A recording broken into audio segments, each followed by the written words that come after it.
来看，伫咧新竹有一阵总铺师，当年过年拢会传好料的免费提供予弱势团体来食一粒青草。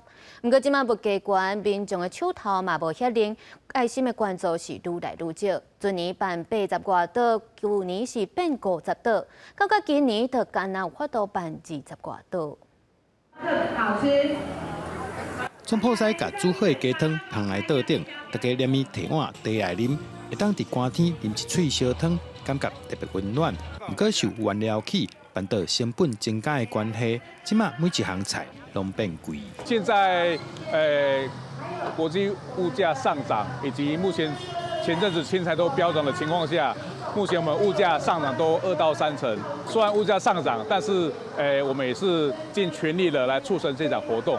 新竹有一阵总铺师，过年前拢会传好食的料理，予弱势团体来食便宜的马鸡。不过受大环境影响，对外的募款是愈来愈困难。总铺师讲，2年前阁无80道，到去年变50道，今年只剩20外道。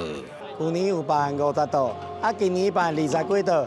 因为咧款的时阵今年真正大家因为物件拢起薪水无起，荷包拢会较暗啦。 所以今年咧募款的时阵拄着较侪困难，但是阮嘛是足拍拼，尽量把这20几道、25道的经费拢全部拢募款到啊。特别在这2年物价波动的速度太快了，其实包含我们社福组织的募款也都有受到一些影响。换句话说，我们这几年新增加的太多的一个需求，其实也一直都没有办法到位。社福团体指出，这2年物件直起，伫募款方面有愈来愈少的状况。 加上今年较早过年的关系，对因来讲压力搁较大。